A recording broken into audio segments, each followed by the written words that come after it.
of failure. Welcome to Yundel channel, guys. Thank you so much for tuning in. Thank you for being here with me today.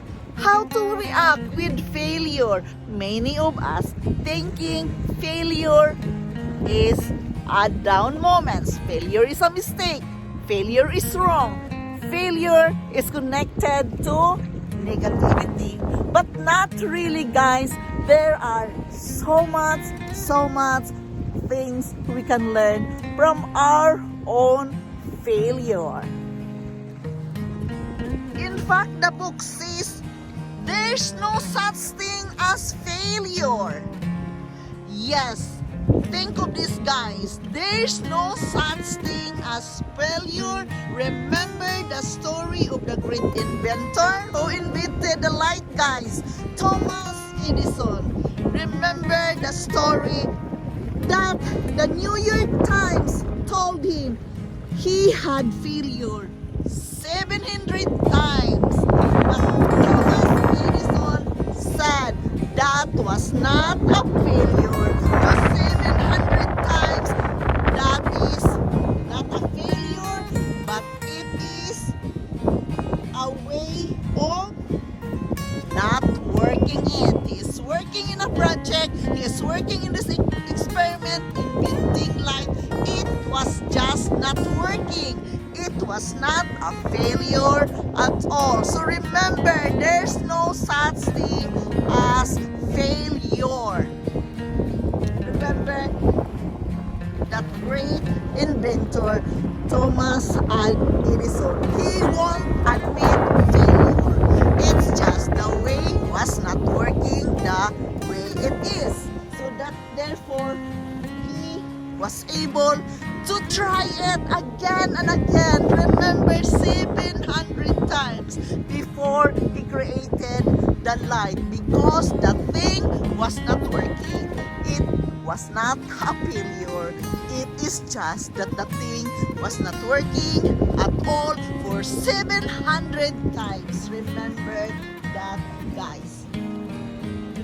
We must learn not to take failure personally. Making mistakes is a mistake doesn't mean it is a failure. It is not a failure, guys. We must learn to accept responsibility. Nothing positive is ever gained by scapegoating. It is very important that we are nice to ourselves, and we must not tear ourselves down for failing. Get back on the horse right away. When you acknowledge it is failure, then get back on the horse and don't allow self-pity. It's just the thing is not working, but it is not a failure. Remember, there's no such thing as failure. Put away the self-pity of yourself. We must learn from our mistakes and never quit. Just keep on going. When we are feeling failure, we have this kind of, uncomfortable. We make mistakes. It is a failure, as the other says. But actually, guys, it is not a failure. It is just a way of learning something. We must work with our feelings. When we feel like making a failure, we must work with our feelings, accept it, and have a pause, have a moment with yourself. Then just keep on going. Just accept how you feel at the moment. But don't say to yourself that you are a failure. No such thing can hold a failure. Guys, we must just learn to feel it, accept it, and remember, you are not a failure just because you had a setback. Just think it is just a setback. It was not working, but it is not a failure. Learn to be constructive and learn from this situation. We must remind ourselves that anyone who wants to do things of values in life, we fail every now and then. It is just not working. It's not really a failure. We have some setbacks. Just let it go and, light your way up. Enlighten your mind that is a way to learn something. Find inspiration and support from your own world, from your own friends, your family.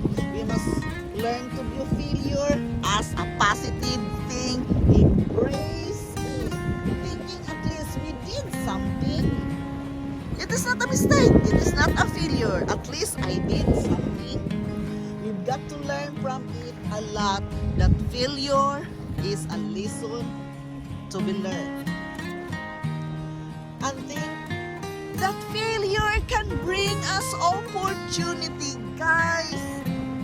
Failures can push our potential. And at least, even we hit the rock bottom, we must think that we learn from it. And remember not to think so much about it. You rather think all is well and we're on the right track. Get it, guys?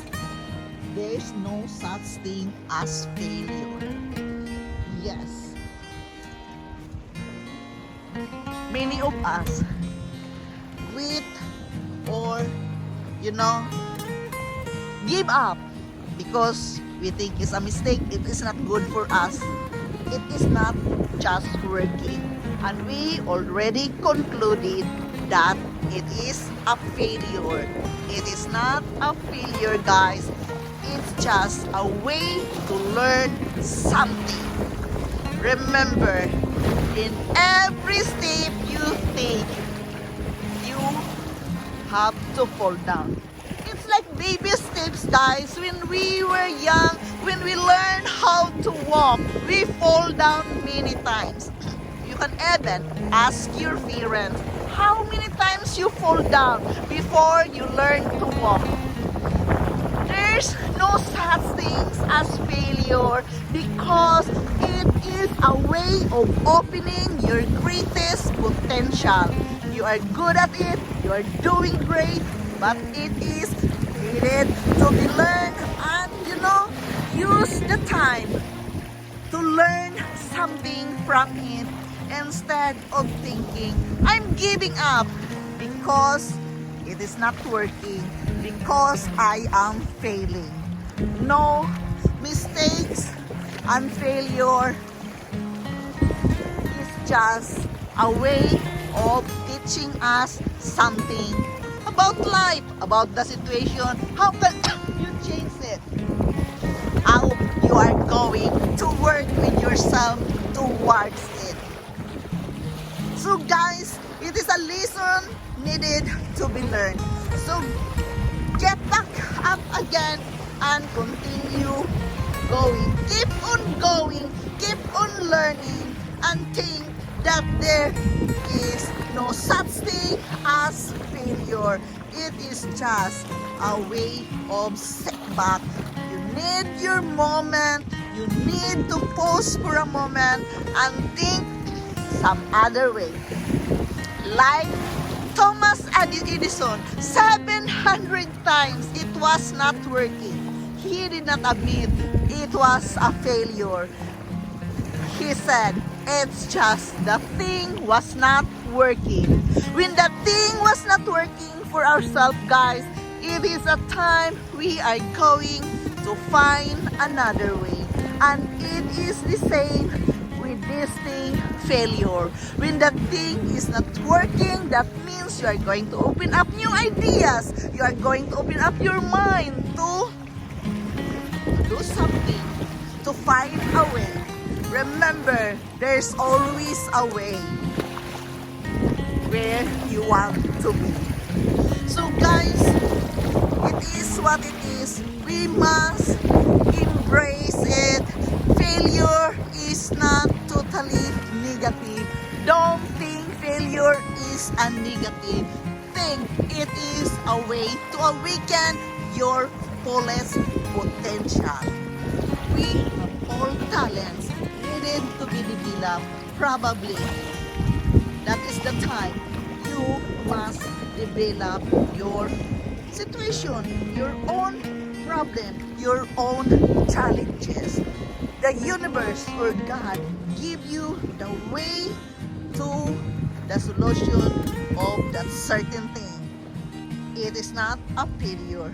It is just an awakening moment that it is a time to find another way. It is a time to find new solution of the situation or of the problem as we call it.